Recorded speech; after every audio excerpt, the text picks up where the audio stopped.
Olá, empreendedores! Neste episódio JWCast, eu tenho a honra e o privilégio aqui de receber Cícero Novaes, que é o atual presidente CDL Uberlândia, também fundador da Multi Imóveis, uma empresa que atua no mercado de Uberlândia, região. Ele é formado em engenharia civil, ele também tem MBA em gestão e marketing. Com certeza, esse bate-papo nosso aqui vai trazer muitos insights, empreendedorismo, reforma tributária, uma visão da sua jornada de sucesso e principalmente alinhando um conhecimento acadêmico, mas a sua vivência prática, o seu viver não somente na cidade de Uberlândia, mas também uma visão do Brasil, uma visão de mundo imperdível esse podcast.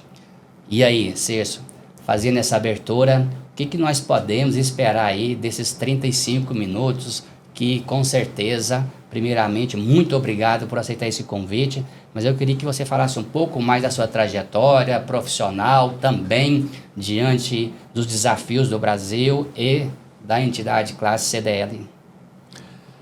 Bom, no meu caso específico, primeiro eu quero agradecer você pelo convite e quero dizer que é muito importante que a gente tenha pessoas como você que levem as nossas palavras ao povo em geral para que todos eles entendam o que nós devemos fazer para que o Brasil melhore. E melhorando o Brasil, nós vamos, em primeiro lugar, enxergar a economia como sendo o motor dessa mudança e, em seguida, também todas as ações que precisam ser feitas para que o povo brasileiro melhore a sua qualidade de vida, que é o mais importante.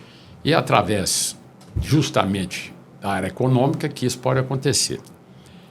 No meu caso específico, realmente já citou, né, eu sou engenheiro civil, já tive empresas em outras áreas, como, por exemplo, a área de fundação, né, de edificações, que eu tinha uma empresa nessa área também. Trabalhei ligado à universidade, porque eu já dei aula lá na época, de 1982 até 89, né, de 2 matérias, e me lembro bem de como era a faculdade, como era o estudo dentro das escolas públicas, né, no Brasil naquela ocasião. Era um estudo bastante sério, bastante, digamos assim, controlado, no sentido de que não houvesse ideologia em excesso.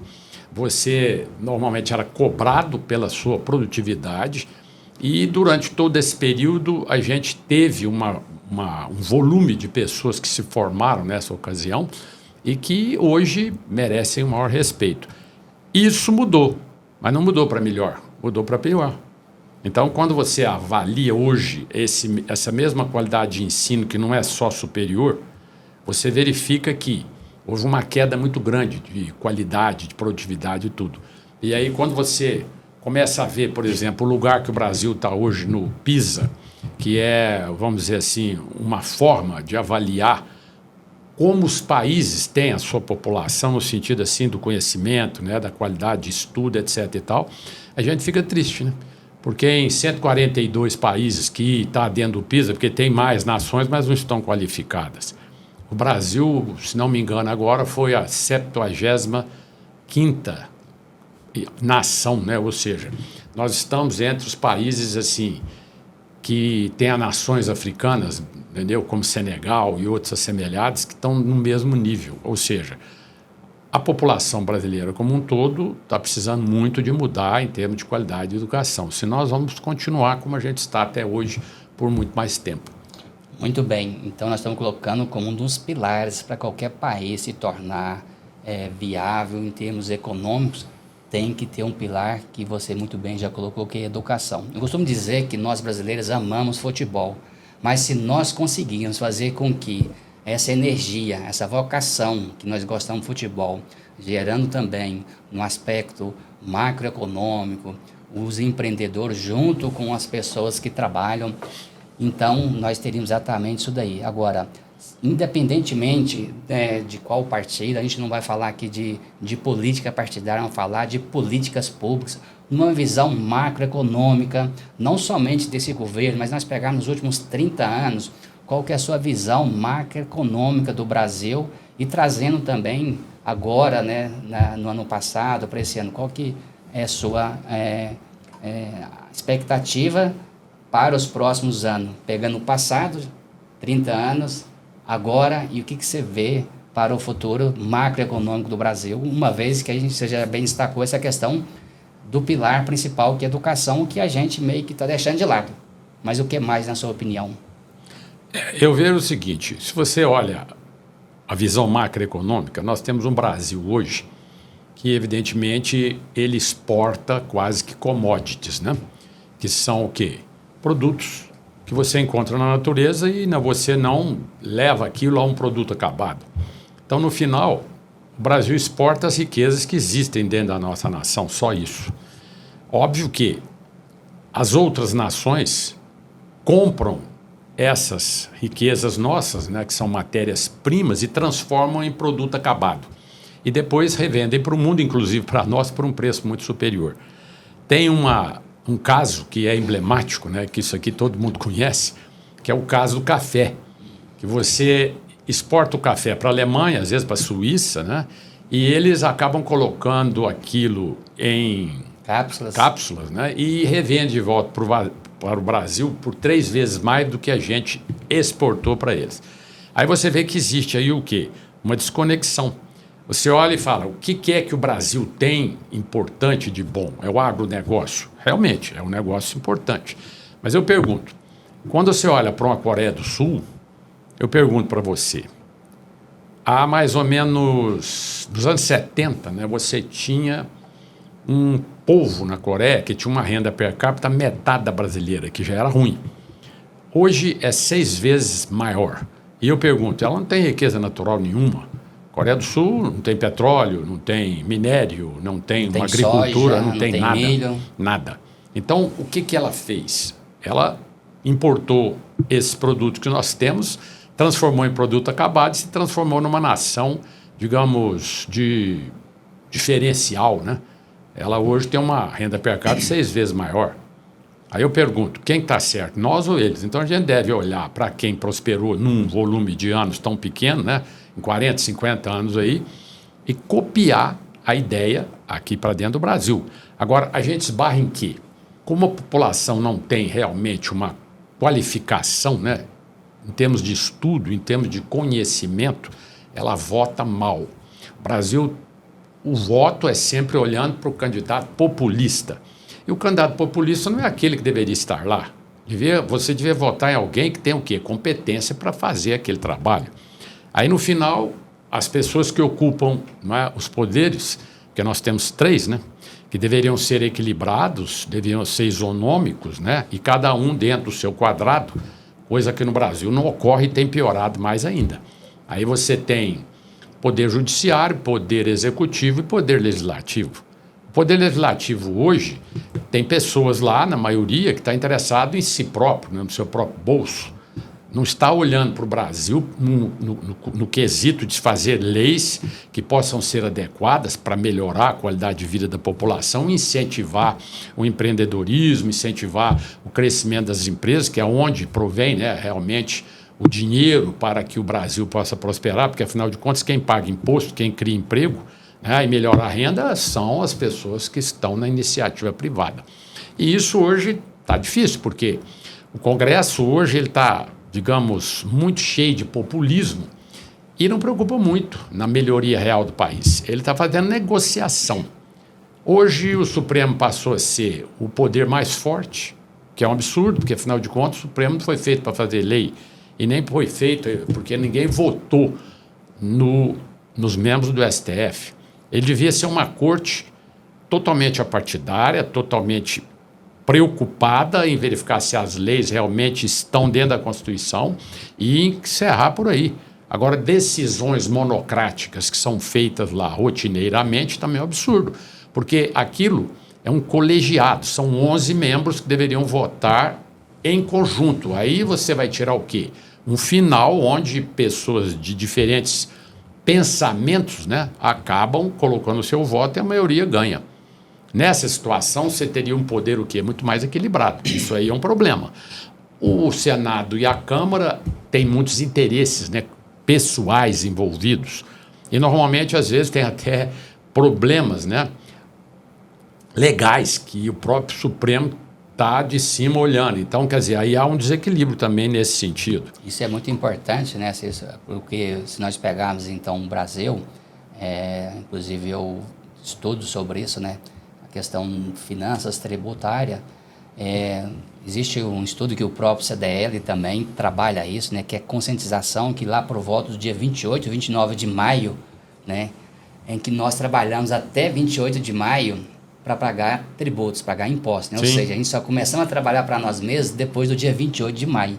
Ou seja, 149 dias aproximadamente que nós trabalhamos para manter essa máquina que você acabou de dizer, né? Ou seja, às vezes está uma máquina pesada, dos 3 poderes, que às vezes não tem um projeto, como você citou no caso da Coreia, da China, que tem um projeto a médio e longo prazo que tenta reduzir esse custo. Agora, interessante também, que você colocou, o que o CDL, o que você, enquanto presidente dessa entidade forte, contribui para os empreendedores. Eu sei que o CDL lá tem cursos, tem treinamentos, para levar esse conhecimento para o associado. Queria também que você falasse nessa visão da entidade de classe, uma vez que o governo não está fazendo bem o seu papel, e aí aonde que entra você também doando parte do seu tempo para poder não somente ter seu crescimento profissional, mas doando o seu tempo para levar esse desenvolvimento para o associado. Bom, a CDL, ela faz parte de um sistema, né, que tem federações em cada um dos estados, nas capitais, e tem uma confederação em Brasília. Com isso, o Brasil tem hoje 1.500 CDLs. Né? O volume de associados passa de 2 milhões. E o que a gente representa? Em princípio, comércio e serviço. Mas, antes de tudo, nós nos preocupamos com a economia. Então, quando eu entrei no sistema, assim como presidente, né, já tenho 8 anos. E, naquele momento, o que eu senti é que a gente precisava criar um caminho novo para uma instituição igual a nossa. Porque nós não pertencemos ao Sistema S. O Sistema S tem a Confederação do Comércio, né, tem a Confederação dos Serviços, e o Sistema S, ele tem uma lei federal que todos nós que temos empresas somos obrigados a pagar, sob a folha de pagamento, 5,8% para que isso seja distribuído para as confederações. Então, isso é uma forma que eu considero errada. Por quê? Porque quando o dinheiro vem de baixo, como é o nosso caso, a gente arrecada aqui com o nosso trabalho, com a nossa prestação de serviço, com tudo aquilo que você pode ter dentro da instituição para que você consiga trabalhar. Porque se você não tem dinheiro, você não consegue fazer nada. Esse dinheiro, parte dele, que é um percentual, vai para a federação e o outro para a confederação. Já no caso do Sistema S, é obrigatório, você querendo ou não participar dele, é como se fosse um sindicato patronal. Sim. Só que o sindicato patronal, aqui no Brasil, não é bem visto, assim como o sindicato dos trabalhadores, porque, em geral, ele está desvirtuado. Então, se faz o quê? Uma entidade que é para ajudar aquelas confederações que ela representa, que são 5 mais o SEBRAE. Então, é lógico, ali tem coisa boa, tem várias entidades dentro dessa mesma que funcionam até bem. Mas é muito mais fácil você receber o dinheiro obrigatoriamente de todo mundo e você usa ele e, ao final, a parte aí, digamos assim, de fiscalização é feita por uma auditoria que não é o governo federal, através do TCU, não é nada disso. Então, por que eu estou falando assim? Não que eu seja contra lado nenhum. Eu estou dizendo que nós passamos a enxergar o comércio e serviço e depois a economia como um todo como uma obrigação da nossa entidade. E a partir daí a gente vem crescendo a nossa participação na área política. Isso é muito importante, né, Cícero, dessa participação. Totalmente, para poder... totalmente. Porque você tem que ajudar a arrumar a economia para que nós todos possamos ter paz. Porque o Brasil hoje é o seguinte: excesso de leis, excesso de decretos, excesso de tributo, um monte de burocracia partindo do governo federal. Eu me lembro que, durante o governo militar, né, você não tinha preocupação nenhuma com relação A advocacia, você tem um advogado amarrado a você, um contador amarrado a você o tempo todo. Você podia trabalhar de uma forma mais tranquila. E eu não estou aqui comparando e dizendo que eu apoio o governo militar ou não, governo particular, nada. Eu, particularmente, sou partidário, mas eu vejo tudo como sendo o seguinte: o governo devia ajudar a economia, ajudar aqueles que trabalham e que fazem o que nós fazemos. E durante esse período todo que eu estou te dizendo, né, que é a época que eu citei, você não tinha essa preocupação. De lá para cá a coisa piorou muito e hoje qualquer empresário precisa ter um advogado nesse braço, um contador nesse outro, uma estrutura desnecessária que aumenta os seus custos, né? E o tempo todo uma insegurança absurda na área tributária, na área, digamos assim, da legislação. Por quê? Eu tenho casos onde você tem 4 causas iguais que foram colocadas na justiça em mãos de juízes diferentes. E as 4 tiveram julgamentos diferentes. Teve juiz que deu ganho de causa para um lado, teve juiz que deu ganho de causa para o outro, e a coisa ficou assim, tumultuada. Então eu pergunto, qual é a segurança jurídica que você tem? Nenhuma. Entende? Aí você fica preocupado. Como que eu consigo sobreviver? Como que o país vai entrar nos eixos? O exemplo tem que vir de cima. Esse exemplo de cima, só para fazer aqui um recortezinho importante, nós vamos daqui a pouco falar da reforma tributária, que você já está introduzindo um assunto também da reforma tributária, Sim. Mas analisando o exemplo, como você diz, então, no caso do CDL, eu sei que lá você tem vários serviços, como consulta lá no SPC, mas eu queria analisar 2 pontos importantes, né? Um é o exemplo do governo, dele não fazer o dever de casa, né? Ou Sim. seja, ele sempre gasta mais do que arrecada. Consequentemente, gera um efeito cascata. Sim. Ou seja, ele passa a ser tomador e aí automaticamente tem que aumentar a Selic e aí o efeito cascata vai para os empresários, que aí também tem uma taxa de juros maior e aí o juro maior, limitação de capital de giro. Como que você vê esse aspecto, né, que o governo não faz bem e o impacto negativo para as empresas, mas, por outro lado, o que os empresários juntos, eu não posso afirmar, mas existem cooperativas financeiras que às vezes conseguem trabalhar a questão do capital de giro, juros menores, que na sua visão, além do CDL, mas também que os empresários podem juntos estar buscando reduzir esse impacto que, infelizmente, o governo mais atrapalha do que ajuda? Bom, em primeiro lugar, eu tenho que te falar o seguinte. A nossa CDL aqui, ela tem quase 4 mil associados. Então, com isso, você tem uma visão grande dos daqui. A nossa CDL, em termos de Brasil, ela deve ser a 6ª mais importante, em 1.500. Aí você fala, mas como? É pelo tamanho, pela estrutura? Não, é por tudo que a gente fez. Porque durante esse período de 8 anos para cá, nós enxergamos que uma instituição como a nossa, ela precisa, antes de mais nada, de trabalhar o lado político-empresarial. Ou seja, não adianta você prestar serviço só, fazer, às vezes, alguns tipos de, digamos assim, você promove as empresas, promove o comércio nos dias que são importantes. Não, isso, para mim, tem que existir, mas é secundário. O que é primário? Primário é você ajudar a enxergar a economia como um todo, saneá-la, para que todo mundo possa abrir uma empresa e não tenha o problema de ter que fechar logo em seguida, que é o que mais faz. A maior preocupação hoje em dia é o seguinte: abrir empresa, nossa, vou ter que fechar, meu Deus do céu, não estou dando conta. É muita, muita coisa em cima. E toda vez que o governo olha para baixo, ele pensa, eu preciso de aumentar a minha receita. Então ele vai em cima de todo mundo que às vezes está endividado, com problemas e tudo mais. Então naquela época a gente fez um estudo e resolvemos criar um planejamento estratégico que determinamos quais eram os pilares principais de uma entidade igual a nossa. Aí criamos 2 pilares. Como arrecadar dinheiro de forma adequada, legal, sem que houvesse uma imposição sobre o empresariado. Aí eu tenho que fazer como? Eu tenho que prestar serviço para ele, eu tenho que dizer, eu tenho coisas que eu te ofereço que tem que ser paga. Agora tem que ser paga porque a gente trabalha direito e bem e cobra o justo. Esse dinheiro entrando, de qualidade. Sim. Esse pilar é o pilar financeiro. Sem ele eu não faço nada. Segundo, um pilar político que não existia. Então, a partir daí, os 2 pilares principais são esses. E o do meio, que é mais fino, é o da gestão. Agora, chegou num ponto em que a gente enxergou como que nós vamos trabalhar politicamente, né? Nós vamos ter que estar o tempo todo em contato com os políticos eleitos, seja ele em nível do município, do estado ou do país. E óbvio que político, na maioria das vezes, é desse jeito. Ele olha para você, te trata muito bem e diz o seguinte: você pode me dar voto?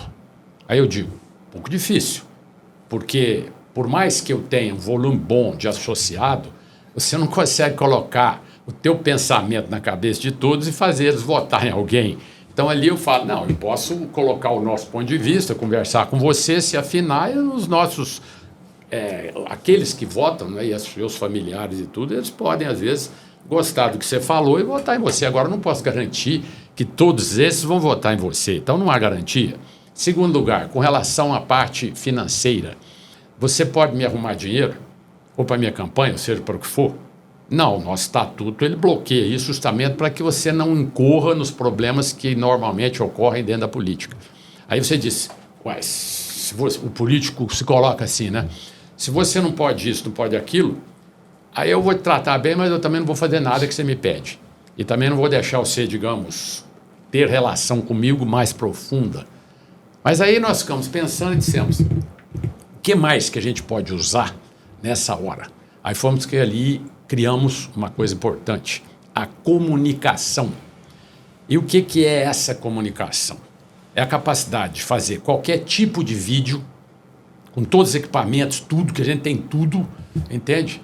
Assim como jornal escrito, jornal pela internet, né, jornal digital, e também impulsionamento em todas as redes sociais, em tudo que você achar, nós temos capacidade. Isso tudo foi criado porque a gente tem na mão hoje uma arma, digamos assim, que é muito importante para qualquer político.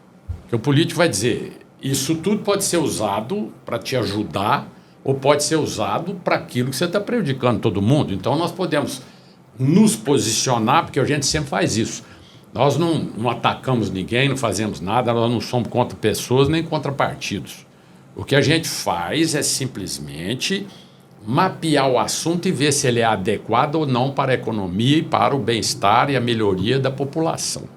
Então, isso é muito importante, né, Cícero, porque esse posicionamento de uma entidade classe, né, são pilares que deveria vir dos demais entes públicos, né, que você acabou de dizer, né, você tratar o associado como um cliente, ele estando satisfeito, automaticamente a CDL ela é uma entidade de classe, ela está gerindo bem as suas despesas, em que ela possa continuar investindo. O que, infelizmente, no caso, seja os governos em todas as esferas, federal, estadual, municipal, muitas das vezes não faz, vamos falar assim, esse dever básico, que às vezes até a formiguinha, a história da formiga da cigarra, né? Ou seja, e às vezes não tem esse exemplo. Então, muito bem colocada por você, e principalmente essa seriedade da entidade de classe CDL. Agora, conta um pouquinho também para quem está nos assistindo, essa questão dessa educação ampla, educação financeira,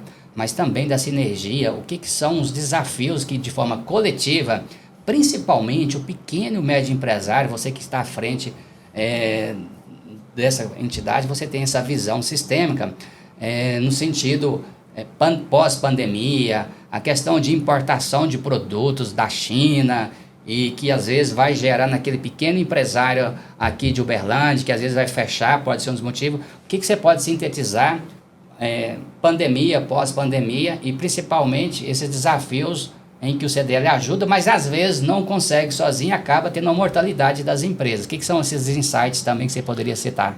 Bom, aí nós estamos falando já num espaço mais amplo, né? Quer dizer, o que você enxerga? Você enxerga como que funciona as necessidades, digamos, que o executivo, evidentemente legislativo, né? Ele enxerga com relação àquilo que é a realidade na economia. Normalmente elas são por interesse. Com isso, a CDL está de olho no sentido de se posicionar sempre sobre as coisas de forma transparente. Porque toda vez que o governo começa a gastar mais do que arrecada, é uma luz vermelha que acende. Por exemplo, por que o dólar hoje não sai de R$ 5? O Brasil não é a 8ª ou 9ª economia do mundo em termos de PIB? Até eu vi uma reportagem semana passada que eu achei graça, que saiu no jornal claramente. O Brasil hoje passou o Canadá como uma nação com um PIB superior. Ou seja, o Canadá era a 8ª, o Brasil era o 9º, acho que o Brasil foi para o 8º, e o Canadá ficou ali empatado. Então, disso aí, o Brasil está se transformando numa nação diferenciada. Acontece que quem escreveu isso deve ser míope, porque se você pega só o PIB, você não leva a nada em termos de análise. Quando a gente foi analisar o lado relativo à renda per capita, aí você ficou triste. Por quê? Porque você chegou à conclusão que a renda per capita do Brasil e a do Canadá, a diferença é monstruosa.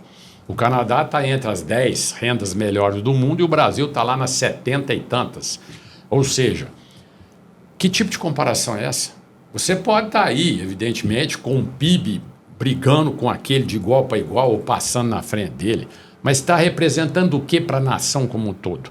Está representando para o bolso de alguns um aumento significativo de renda e o resto todo na renda baixa, passando necessidade. A criminalidade brasileira hoje crescendo assim exponencialmente.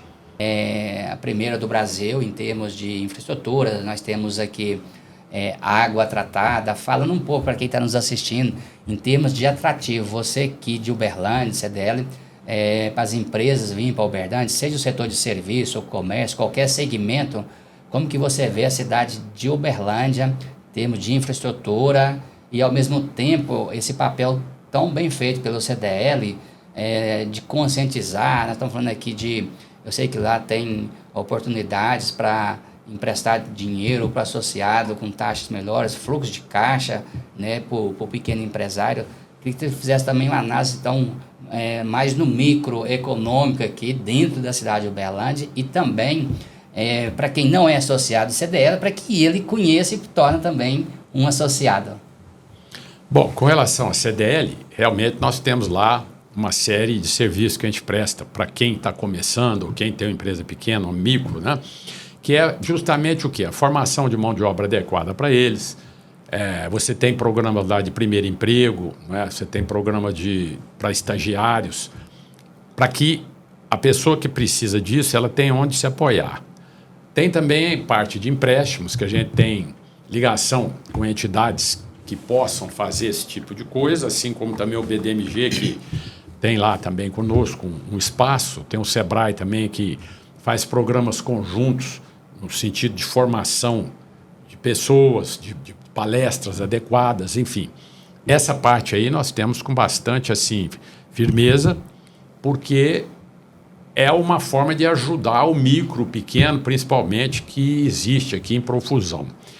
O problema de Uberlândia é o seguinte: Uberlândia é uma cidade boa, tem uma população que cresceu muito, porém o que nos preocupa é que nos últimos 8, 9 anos para cá, a cidade ela não cresceu na sua proporção devida. Porque quando você tem a distribuição das classes, que é A, B, C, D e E, a cidade tem que ter uma proporção piramidal, como se fosse um triângulo, ok? Onde o topo é A parte mais embaixo a B, vai descendo até a maior, que seria a D. Houve aqui um volume grande de invasões, certo? E uma certa leniência das autoridades ao longo desse tempo, de não entender aquilo como negócio, porque nós acompanhamos e vimos que muita gente chamou pessoas para cá, que não vieram por uma migração normal, e que elas chegaram pagando um valor mensal para depois fazer uma invasão em volume. Essa gigante que aconteceu primeira, depois uma segunda, e depois um monte de micro-invasões, ela proporcionou, digamos assim, um aumento da população de baixa renda na proporção das outras. E Uberlândia inchou. Isso é um perigo. Nós temos que segurar isso para que a cidade volte de novo a um equilíbrio de crescimento. Para você ter uma ideia, eu posso dizer para você que são duas curvas abrindo, mostrando claramente que a população D, E e a C-, ela cresceu muito mais na proporção do que a B. E para você ter uma ideia, Uberlândia hoje tem beirando 1 milhão de habitantes. Não é o que o IBGE falou, que é 700 e poucos mil, não. Aquilo que o IBGE falou, ele deixou de ir na casa de um monte de gente para colocar lá no censo. Então, nós sabemos, até por questões de informações, que a internet em Uberlândia, que não é a empresarial, e sim as residenciais, ela tem mais de 1.050.000 pessoas que a utilizam. Então, isso é um dado que precisa ser levado em conta para você entender que a população de Uberlândia está batendo em quase 1 milhão. Agora, o que falta? Falta um projeto sério de planejamento urbano para a cidade de Uberlândia, para ela crescer, primeiro, com sustentabilidade, segundo, crescer com um sistema viário adequado. Assim como nós fizemos pela CDL um projeto para ajudar a Uberlândia, que temos certeza que talvez o próximo candidato a prefeito que for agora, nós vamos conversar com eles, né? E principalmente com aquele que comprar a nossa ideia para a questão de apoio, sobre a confecção real do nosso projeto de revitalização do centro da cidade de Uberlândia. E é um projeto feito em parceria público-privada, que faz o quê? Que o centro de Uberlândia volte a ser um centro desejado por todas as classes. A hora que você vai no centro de dia, está lotado e difícil de você gostar de ir lá. Quando você vai de noite, está vazio e não tem ninguém. Agora eu pergunto, é a área mais interessante da cidade, porque ela é equidistante de todas. E onde você mora, facilita você chegar no centro. Agora eu pergunto, ali não é como um shopping, que você tem que achar um estacionamento subterrâneo, vai lá, paga aqui, paga ali, faz isso, dentro de um lugar fechado. Ali não. Ali o nosso projeto contempla uma forma, né, de 2 bolsões adequados colocados em áreas que estão ainda, né? Está colocando um ponto aí, isso é muito importante para a gente estar passando por um outro tema, que é a reforma tributária, porque muito se fala em ESG hoje, né? E às vezes quando fala em ESG, governança, responsabilidade social, meio ambiente, a gente pode pensar Vale do Rio Doce, Petrobras, coisas grandes que às vezes podem ter um impacto no meio ambiente. Mas você está acabando de dizer que essa questão do ESG também corporativo, né? Ou seja, uma entidade de classe, no caso da CDL, que está propondo algo que vai trazer esse pilar, né? Vai melhorar no sentido de governança, no sentido, se as empresas vão bem, as pessoas que trabalham nela também. Se a empresa vai mal, ela vai demitir, né? Que é um ciclo, mas ela não tem como falar de responsabilidade social, questão do meio ambiente aí do centro, se não tiver um projeto de forma coletiva, ou seja, você acabou de citar aí a questão do prefeito junto com as entidades de classe, mas principalmente nesse tripé, né? Meio ambiente, sustentabilidade, a longo prazo. E às vezes aquela empresa está ali, aquele barzinho, né? Aquele restaurante, a comida típica do mineiro, ou seja, resgatar esse orgulho, o lado cultural da cidade, no caso do centro. No caso contrário, a gente vai perdendo um pouco da questão nossa do brasileiro, porque às vezes a gente está usando as coisas importadas, né? E aí também alguns projetos de ligar Uberlândia e Araguari estão muito bem destacados aí por você. O nosso tempo, a gente ficaria aqui debatendo vários assuntos aí, macros e micros, mas aí também nós queremos pegar a tua experiência, né? Porque você está à frente de uma entidade classe que tem as reuniões, falar da reforma tributária, né?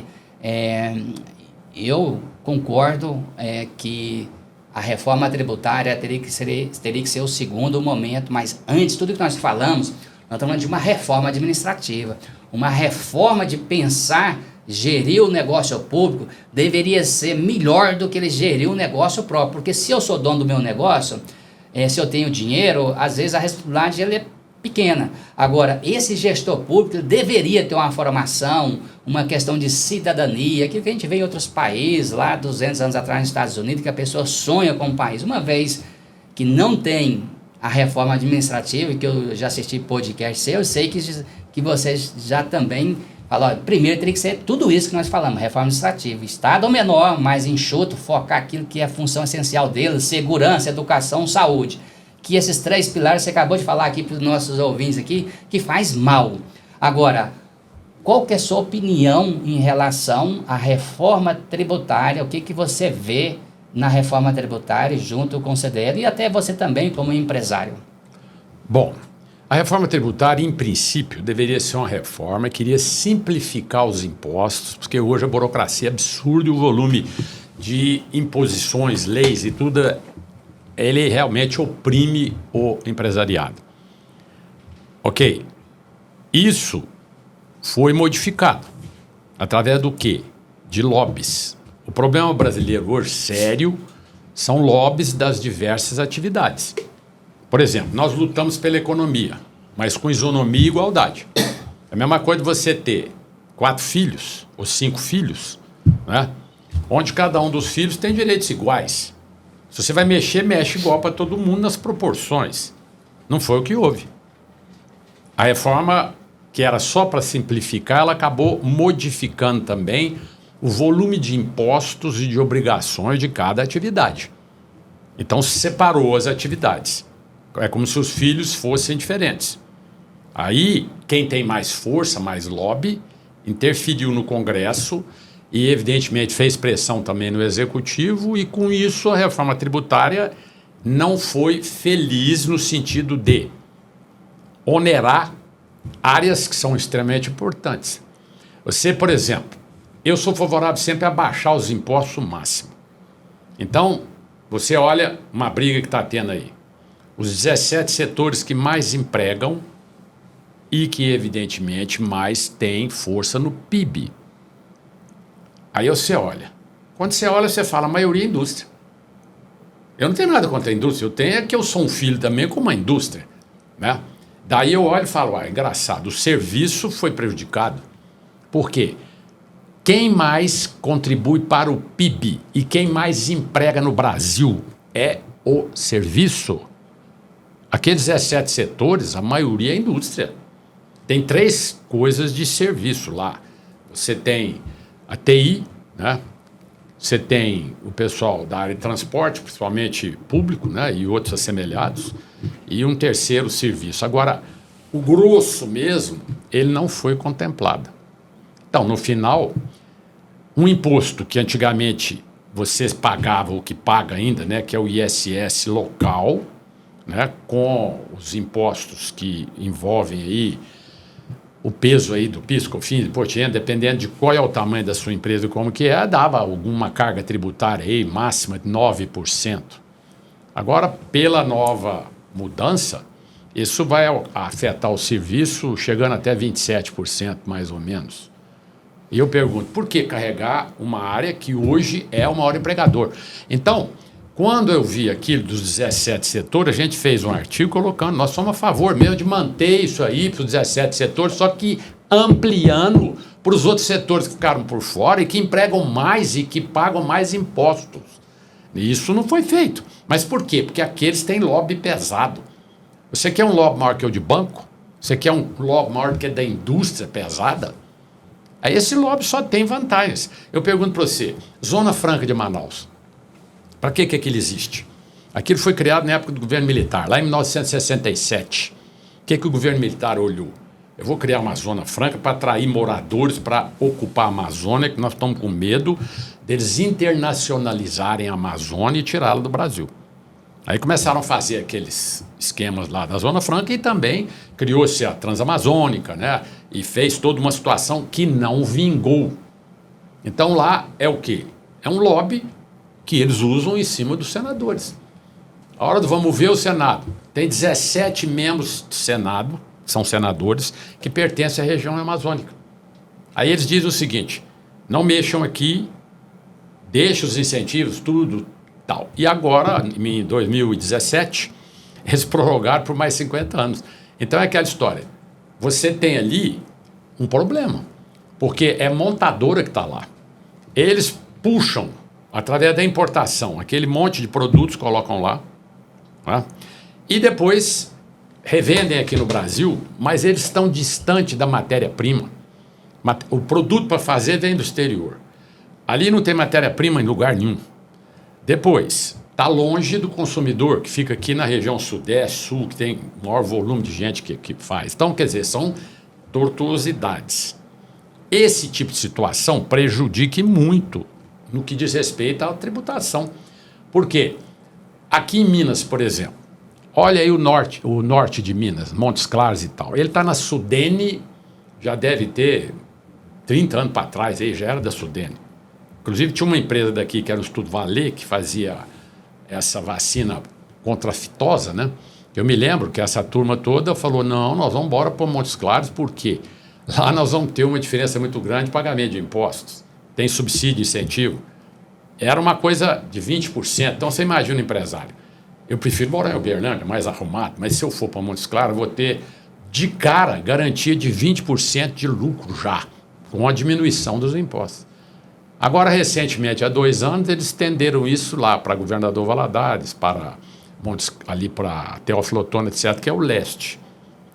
Eu acho assim, esse tipo de situação desequilibra a reforma tributária. Tá, então vamos ver. Ela simplificou um pouco, talvez, mas com relação a ser justa na distribuição dos impostos, não foi isso que ocorreu. E o que está me preocupando mais? Você olha o seguinte, imposto de importação e exportação. Por exemplo, eu tenho um caso específico, tem uma pessoa que tem uma marmoraria aqui, e a gente estava fazendo um negócio com essa marmoraria, e aí eu conversando com o dono, ele falou assim, eu vou agora numa feira na Itália e noutra feira lá na China. Aí eu falei, mas para quê? Você está revendendo pedaço de mármore já acabado? Ele falou, não, é outra coisa. Eu falei, que coisa? Eu fiz um acordo com a pedreira lá na Bahia e outra no Espírito Santo. E nós vamos exportar bloco inteiro antes de fazer o polimento ou o corte. Transformamos aquilo como se fosse um container e mandamos para o exterior. Aí eu falei, é mesmo? Ele falou, nós temos mármores e granitos e quartzitos muito bons, a gente vai na Itália, depois nós vamos lá na China e lá é a porta de entrada. A China, porque o novo rico adora novidade. E na Europa, a Itália sempre foi campeã nessa parte aí de mármore, Carrara, sei lá o quê. Então, tudo que entra por ali vende bem na Europa. Aí eu falei, interessante. E você fez negócio lá, tá? Tô com um navio aí cheio de blocos, etc., que vai ser tudo exportado. Na hora eu olhei e falei assim, quanto que é o imposto que você vai pagar, que você vai ter que pagar aí pela exportação? 0. Aí eu quase caí da cadeira, porque eu pensei, você e eu, nós trabalhamos aqui, através do nosso trabalho, você paga os impostos, não é imposto de renda, não. É o imposto normal, que é o ICMS, é o IPI, sei lá o quê, tudo. Esses nós pagamos trabalhando dentro do Brasil, vendendo dentro do Brasil. Agora você pega, exporta e é 0. Tá tudo errado, ué. Aí que você olha do outro lado. Toda a parte de exportação tem essas vantagens. Imposto de importação, a maioria é 0. Aí diz que é muito importante, que chega do outro lado, tem protecionismo, isso é outra coisa. Aí você olha o imposto de importação. Não se discutiu isso na reforma tributária. Imposto de exportação, de importação, é 60%. Fora o ICMS que põe, que soma, mais isso, aquilo. Então, qualquer coisa, mais que dobra de preço para todos nós brasileiros aqui. Mas tem que ajudar as empresas nacionais. Não, primeiro você tem que fazê-las evoluir através do quê? De empréstimos, ajuda, algum incentivo e tal, para dentro. Agora, não é bloqueando a possibilidade do outro, às vezes, vender algum produto aqui que você queira comprar com imposto desse tamanho. Isso é igual uma rua de 2 mãos. Não é? Se você fecha a porta aqui, eu que estou lá do outro lado também vou achar que devo fechar a minha também. E nada disso dá certo, por quê? Quando você olha os Estados Unidos é muito inteligente nesse aspecto, apesar de estar crescendo muito a dívida pública deles, mas no aspecto importação e exportação, o americano importa muito mais do que exporta. Aí você fala, mas a conta é negativa, é um horror. Não é, não. É porque ele fez uma coisa inteligente. Na época da Segunda Guerra Mundial, ele simplesmente chegou no fim da guerra, ganhou a guerra, porque os aliados estavam tudo sem dente, a Inglaterra já estava quase perdendo a guerra, e a França já tinha entregue a França inteira lá para a Alemanha de mão beijada. Então, no final, a Rússia também apanhou para caramba, aí ele fez o Plano Marshall. lá na Europa e fez um semelhante que não tem nome, que foi feito no Japão. Ou seja, vou reconstruir o país de vocês, mas com uma vantagem. Eu coloco dinheiro aí fácil, aplico em tudo. Só que eu quero que mude as constituições, garantindo que eu possa colocar minhas fábricas dentro dos seus países para vender os nossos produtos para vocês, trabalhando aqui, mas que fique claro, o nosso lucro eu mando para vocês lá nos Estados Unidos. Então a conta americana é assim, né? Exportação menos importação, mais lucro oriundo das empresas americanas no exterior. Então, isso, quando não é visto dessa forma, as pessoas não têm noção do que é a realidade. Aí defende as bobagens que o Brasil está defendendo. Impostos malucos, estratosféricos, prejudicando o brasileiro. Então, por que não conversaram sobre isso agora na reforma tributária?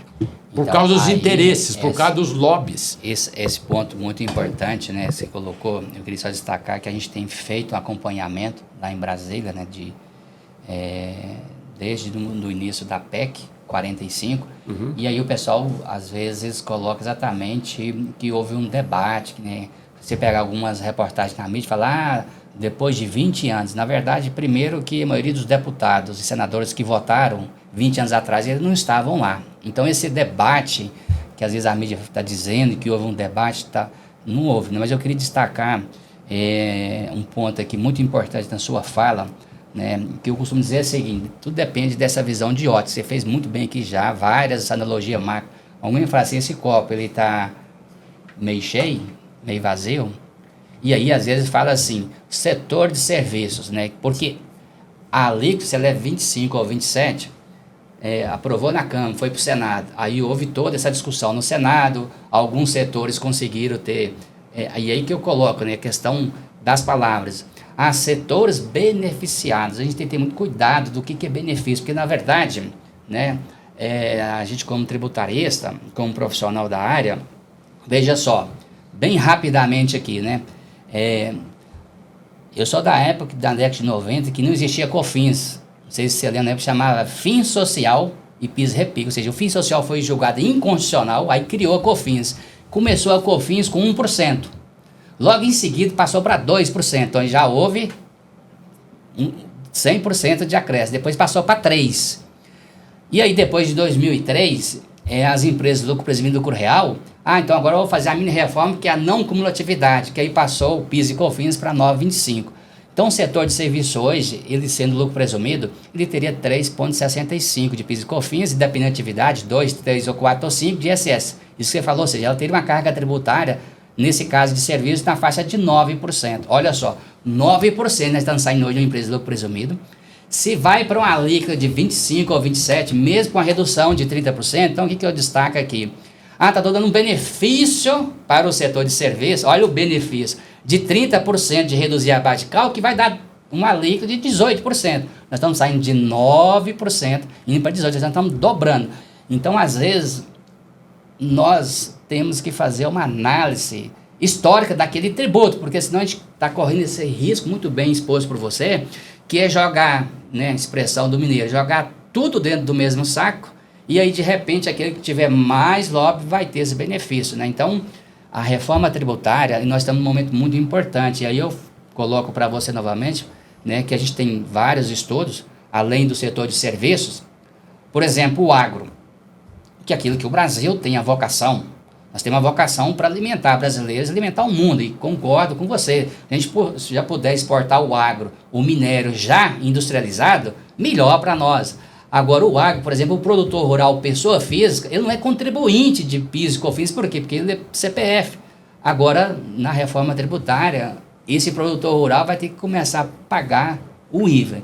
Então nós temos uma série de questões polêmicas que... E aí eu faço a pergunta para você, né, devido ao nosso tempo, o papel das entidades de classe no momento da lei complementar de definir as alíquotas e principalmente, eu não vou dizer nem lobby, eu vou dizer que seria fazer aquilo que é o histórico.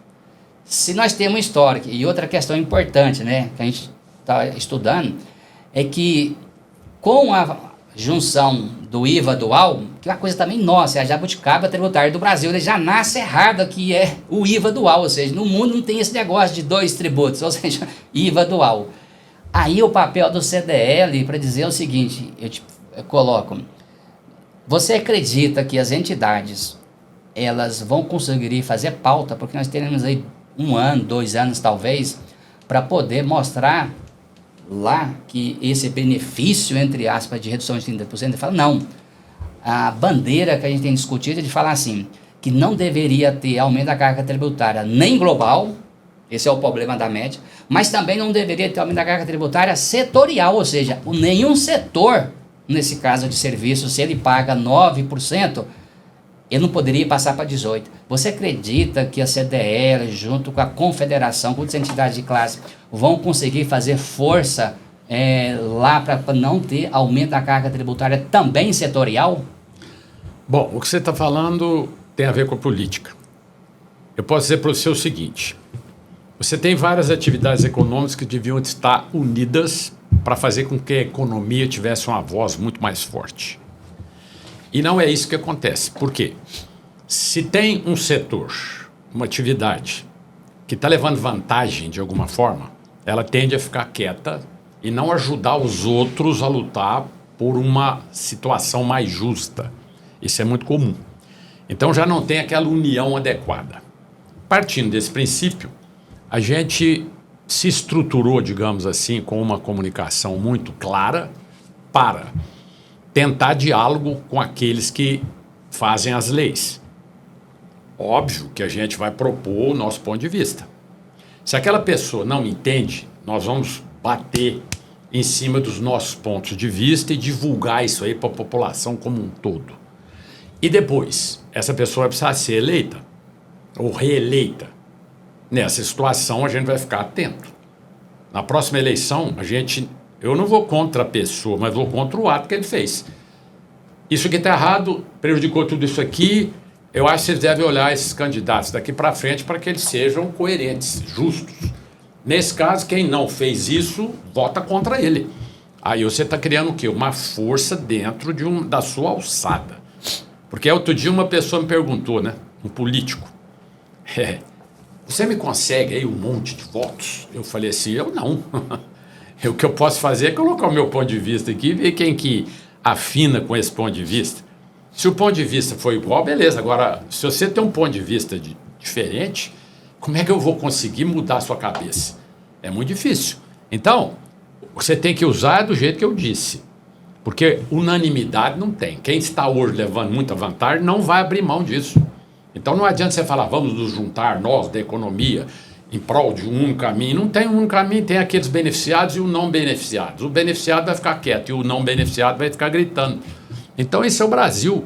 Quer dizer, era muito mais importante você tentar mostrar a aqueles poderes, né, a necessidade de mudar esse quadro e mostrar para a população que aquilo não está acontecendo e que seria muito mais interessante. Então o papel da entidade é estar atento e se posicionar o tempo todo.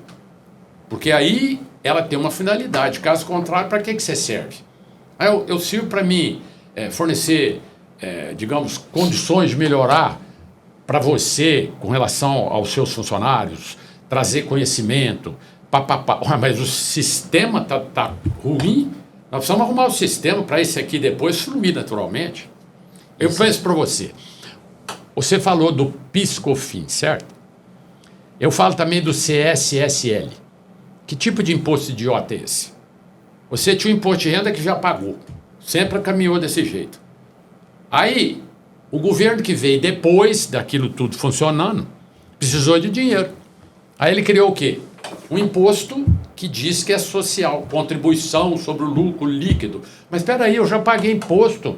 Agora, em cima do meu imposto, ainda tem essa contribuição que inventaram, que foi outro governo, que evidentemente precisava de dinheiro, criou isso. E eu já mandei gente atrás saber para onde é que vai esse CSSL. Não vai para nada do que parece, não. Contribuição social para ajudar aqueles que precisam, coisa nenhuma. Aquilo ali mistura tudo, no fim vai para o buraco de sempre. Gasto excessivo do poder público, entendeu? E a gente lá de fora olhando como um mero espectador. Não dá, não, para a gente aguentar. Eu acredito, então, se a gente está caminhando para o final, nós poderíamos ficar aqui mais tempo, porque esse assunto, ele é um assunto que nós talvez vamos pensar assim, né?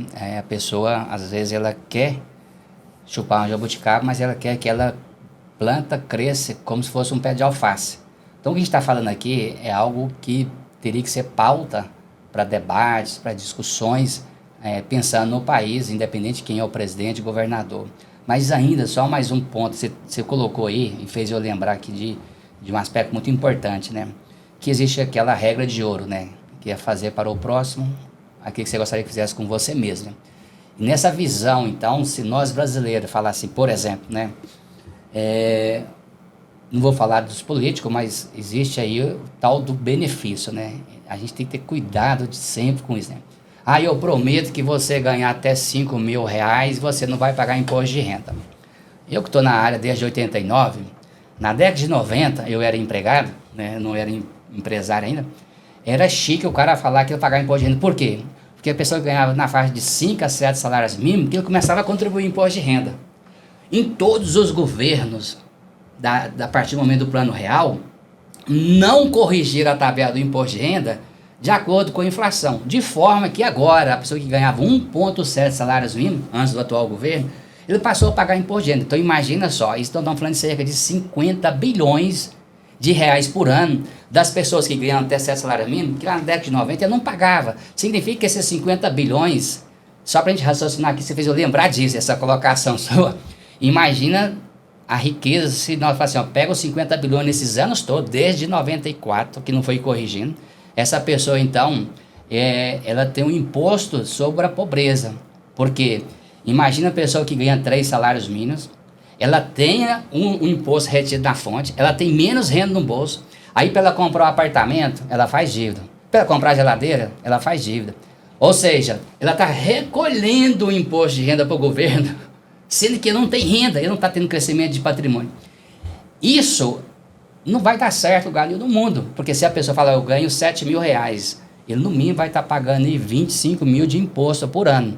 Então, olha a mentalidade nossa, que você acabou de fazer um ponto importante. Se a pessoa souber a educação, você vai fazer, peraí, eu estou financiando a máquina, eu faço a dívida, o governo no ano seguinte, nem todas as despesas dele pode deduzir, aí ele vai pegar uma possível restituição, mas ele está endividado e ele está financiando. Olha só que absurdo. E aí eu vou lançar um desafio para mim e para você, você topa? Nós levarmos, às vezes, para a nossa equipe, para os colaboradores, a pessoa que tem imposto de renda. Imagine quem está nos assistindo e falar assim, 40 bilhões. Imagine se você pegasse 40 bilhões ano a ano e investisse nas empresas. Lá em 2002, 2005, se você pegasse parte de gente e investisse lá na Google, na Tesla, e o que o governo fez com esse dinheiro?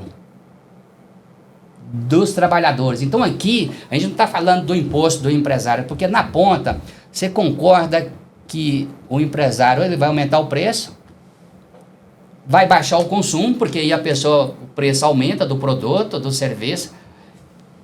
Que suas palavras finais do nosso podcast em relação a essa visão sistêmica, se a gente consegue educação financeira, tributário, esse pensar coletivo, né? Isso não está no script, tá, pessoal? Acabou que nós extrapolamos um tempo aqui, eu pedi para você fazer essa abordagem, pensar no outro. Eu fico vendo os filmes americanos, sabe? Aquele orgulho da pessoa falar que é americana, de ter a visão lá 200 anos atrás, dos pilares da Constituição.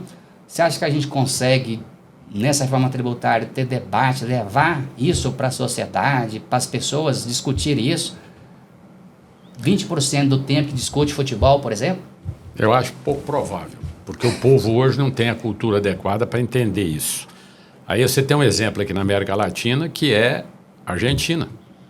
A Argentina era o país mais forte em termos de renda per capita, um país organizado, bem feito. E você nota isso quando você vai em Buenos Aires. Buenos Aires é uma cidade que tem áreas verdes lindas, é uma cidade estruturada, boa, e as edificações demonstram que realmente, lá na década de 60, aquilo ali era o retrato da Europa. E muito na frente das nossas cidades, como São Paulo ou Rio, muito mais bem arrumado. Agora você pergunta, com toda essa estrutura, com toda aquele poderio, aquela situação, por que ela se tornou agora um país, que é a Argentina, com todos os problemas que tem lá? Quer dizer, a coisa absurda, a moeda não vale nada, o povo está passando fome, está uma situação assim absurda. E continua havendo o quê? A história antiga, direita contra esquerda, contra não sei o quê. Isso é relativo. Quando você fica pensando muito, você é da onde? Da direita, da esquerda, da onde que você é? Eu sou a favor da nação, do país. A gente quer arrumar nossa casa. Não está na minha cabeça o que muitos fizeram, pegar a malinha e mudar lá para Miami, para Portugal, não sei para onde, entendeu? E falar, abandonei aqui, que isso aqui não tem condições de mudar. Talvez não tenha na nossa geração, mas se a gente ajudar a geração do seu filho, do seu neto, nós vamos conseguir chegar lá. Mas enquanto você tiver as pessoas no poder que pensam no interesse próprio, no seu próprio bolso, nos negócios individualizados e não na nação, a gente está mal representado e não vai mudar. Aí vai depender de quem está nos ouvindo, né, fazer essa reflexão e falar, vamos mudar o jeito de votar. Em vez de votar em alguém que não tem competência, vota em quem tem competência e demonstra que tem. E para com essa história de direita, esquerda, esse candidato anterior é uma porcaria, o daqui é isso, é bom tal. Se você olhar, todos têm seus defeitos também e nós precisamos falar, não é isso que interessa. O que interessa é alguém ou grupos que realmente pensem em como fazer o Brasil avançar como um país de futuro. Porque eu falo para você, isso aí eu já estou até fazendo uma especulação. Hoje eu estava lendo lá como é que é a estrutura da marinha dos países em geral do mundo. Aí você vê, os Estados Unidos é a primeira, mundo de estrutura de marinha, de aeronáutica, etc. Lá, tudo muito estruturado. Depois vem vários países. Eu acredito que o Brasil, com toda essa potência que nós temos aqui, a nossa é desdentada. A gente está lá na 30ª, quer dizer, 30, entendeu? Aí eu pergunto, você não tem nada. Você não acha que, se não se pensar adequadamente agora, com essa área inteira que nós temos aqui, com as riquezas naturais, com a pouca população na proporção do que tem numa Índia, numa China, que no futuro, com superpopulações que aquele pessoal já tem ou que vai aumentar, as pessoas não vão ficar com interesse no Brasil? Mas é claro que vão. Aí você vai ter uma tunda no bom sentido, como foi feita com a Argentina, na época da Margaret Thatcher, né? Que a Argentina falou, essas Malvinas são nossas. A Thatcher falou, não, são Falklands, são nossas. Ah, mas era nossa até 1800 e pouco. Isso não interessa, hoje é assim, pronto. Aí eles fizeram um plebiscito lá, a turma falou, não, nós preferimos ficar com a Inglaterra. Aí o argentino entrou lá, tomou conta, a Margaret Thatcher mandou um destroyer e um cruzador, com mísseis Exocet. Encostou lá a marinha inteira da Argentina, o exército lá bravo. Estourou no minuto e falou, quietinho, senão na próxima eu invado e tomo a Argentina. Botaram a viola no saco e voltaram. Aí eu pergunto, pensa no futuro. Nós temos aqui um país que merece ser olhado com carinho, porque tem muita coisa boa para os nossos descendentes. Mas se você não olhar de forma correta, ele vai ser objeto de interesse daqueles outros que hoje estão superlotados, que têm interesse em ampliar no mundo inteiro a sua estrutura. E te digo mais uma para finalizar. Nós defendemos há mais ou menos uns 8 anos atrás, 6 anos atrás, que não se aprovasse um projeto que estava na Câmara dizendo que o estrangeiro podia comprar terra aqui e se estruturar dentro do Brasil. Era 20 e poucos % que era para todos os municípios poder vender para o estrangeiro. O estrangeiro maior era o chinês, é lógico. Sim. Na época nós fomos contra, fizemos um pacote de pressão e não foi aprovado. Agora, há uns 3, 4 anos para cá, um outro projeto semelhante foi aprovado no Senado e já está em vigor. E aí você já pode vender, acho que é 21% da área do município para estrangeiro. Aí eu pergunto, você abriu a porta para um chinês da vida que está com superpopulação e que tem dinheiro, chega aqui e comprar várias áreas aqui e vai comprar no Brasil. Daqui uns dias ele muda a chinesada para cá, no fim você fala, mas eu achei, você achou, você não se defendeu, você não se estruturou, você não procurou fazer as coisas do jeito certo, aí o outro vem cá e toma você a vida inteira, só levou chumbo e continua do mesmo jeito. É isso que eu penso. Então, nós queremos estar encerrando o nosso podcast. Nós falamos de empreendedorismo, falamos da reforma tributária. E para você que nos assiste, inscreva-se no canal, faça seus comentários, sugere novos temas. Quero agradecer aqui de coração esse bate-papo que nós tivemos aqui, além de insight, toda essa trajetória, essa experiência do nosso convidado especial Cícero. Nosso muito obrigado. E nós desejamos que você, ao assistir, que você faça essa reflexão de qual Brasil que nós queremos deixar como legado para os nossos filhos. Sabemos que nenhum país se desenvolve sem educação, e esse é o propósito do JWCast, levar conhecimento, informações de forma que não tenha interesses das mídias tradicionais. Nosso muito obrigado e coloque para você despedir dos nossos telespectadores. Obrigado aí pelo convite. Acredito que a gente possa ter passado pelo menos algumas ideias, né, que possam ser aproveitadas para aqueles ouvintes seus, e me coloco à disposição, né, para sempre estar em condições de passar aquilo que a gente pensa, né, e fazer com que isso seja objeto de discussão positiva para que o nosso país cresça da forma correta, ok? Tá, joia. Muito obrigado. Nada.